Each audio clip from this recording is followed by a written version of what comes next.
Your team is preparing written answers to questions about... No, not my team. I'm preparing written answers. I'm the one that does the answer. Yes. Are they writing them out? Yes. Yeah, they're writing what I tell them to write. Are they going to be submitted? At some point very soon, yes. I've completed them. So you are submitting... And it wasn't a big deal. By the way, it wasn't a big deal. The questions were asked and answered. It wasn't a big deal. You know, they make it like I had meetings for many, many hours. I got the questions. I responded. We wrote them out. I read them once. I read them a second time. We made some changes. That's it. They're very simple. You know why? I did nothing wrong. President Trump this weekend on Fox News Sunday discussing the written answers that he will provide to the Mueller investigation. Is this now the beginning of the end? Here with reaction. He's the author of the #1 New York Times bestseller, The Russia Hoax, The Illicit Scheme to Clear Hillary Clinton, Frame Donald Trump, Fox News legal analyst Greg Jarrett, the author of another bestseller, The Case Against Impeaching Trump, Alan Dershowitz, and Fox News contributor Sarah Carter. Let me start with you, Greg, with a series of questions. Okay, did you collude with the Russians? No. Do you know anybody who colluded with the Russians? No. Did you know about what the WikiLeaks was going to release? Right. No. I mean, what else is there to ask? Because it's only about that, not about obstruction. Yeah, you're right. Anything he did after he took office plus obstruction is off the table, which means there really are a limited number of questions. Frankly, it should have taken about 5 or 10 minutes to answer them. He might be questioned about the Trump Tower meeting. Did you know in advance about it? Not that I recall. That's what he has said ad nauseum. Look, 1.4 million documents were provided by the White House. 20 people, including 4 members of the White House counsel's office, were made available to Special Counsel Robert Mueller. Additional individuals from the campaign were also made available. So, and this president has been very open and has voiced his sentiments about this. So, frankly, Mueller knows everything. You know, let me go to you, Professor Dershowitz, because in many ways, this is good news because we had discussed the possibility of a subpoena fight, the president having to go before a grand jury. Would have been, I think, bad for the country. Yep. You have been very outspoken about it. I think you were right on that. And I also have to believe that we did actually have all that we discovered about a fixed investigation into Hillary. In other words, they were writing the exoneration. They never interviewed her months before. They were writing the exoneration. Then, of course, the fraudulent Russian dossier that was leaked to the American people to influence the election and then used later to help discredit and delegitimize Donald Trump's victory. There is Russia information that they ignored here, which shows to me a bias, a complete double standard. Well, I think the most the striking example of the bias is Rod Rosenstein still being in charge of the investigation. He is the main witness for the defense. If there's any discussion at all in the report of any allegation of obstruction of justice, the defense is what Rod Rosenstein said it was okay. He told me to do it.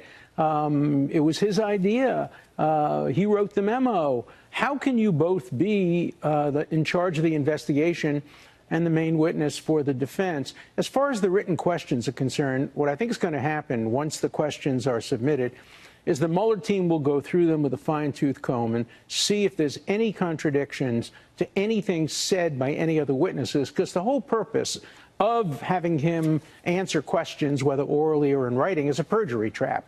And I think the written questions make it much, much harder for President Trump to fall into any kind of a perjury trap. And remember, you can fall into a perjury trap even if you tell the complete truth. All you need is somebody who contradicts you, who a prosecutor believes, and then you're in the perjury trap. And Sarah, from a news standpoint, does that mean, I think Lindsey Graham was pretty clear in saying that, you know, the Hillary email investigation might then begin again, especially if the Democrats want to spend the next 2 years investigating this for the 400th year. But then it raises what happens to Comey? What happens to McCabe? What happens to Bruce Orr, Christopher Steele? What happens to Strzok and Page? What about the media leak strategy? What about the insurance policy? What about Clinton should win 100 million to 0 in terms of the race against Donald Trump? All of which we now have evidence of, on top of Will we get to see the FISA warrants, Gang of Eight information, the 302s, Bruce Orr with Christopher Steele?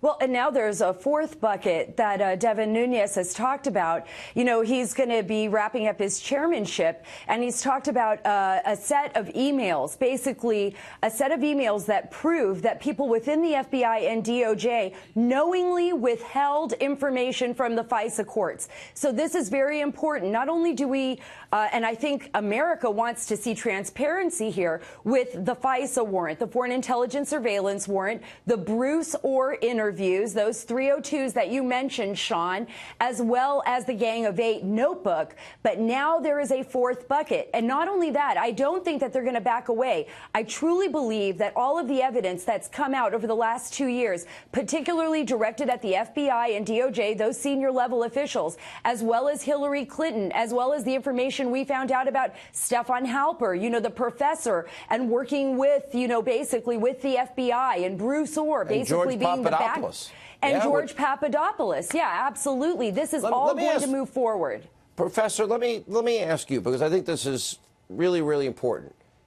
If there was a fraud committed on the FISA court to get into a backdoor way into a Trump campaign associate and all prior contacts, information, emails included, and they purposely withheld information and gave the FISA court unverified, uncorroborated information, I got to imagine as a civil libertarian, you take that case, you run with it, you bring it to the Supreme Court, it's 9-0, Dershowitz wins. Well, I think that there is great concern about how the FISA court operates, and there's now, I think, a lot of consensus that the FISA court has to be restructured. They should have a permanent group of defense attorneys with security clearance who can be there to challenge anything presented by the government to the FISA court. So that, for example, in this case, a defense attorney would say, what is the basis of this? How did you get it? Did you check it? Did you validate it? They didn't. You know, and they didn't do any of that, and that should be done. And they withheld, Greg, I'll give you the last word, they withheld pertinent information.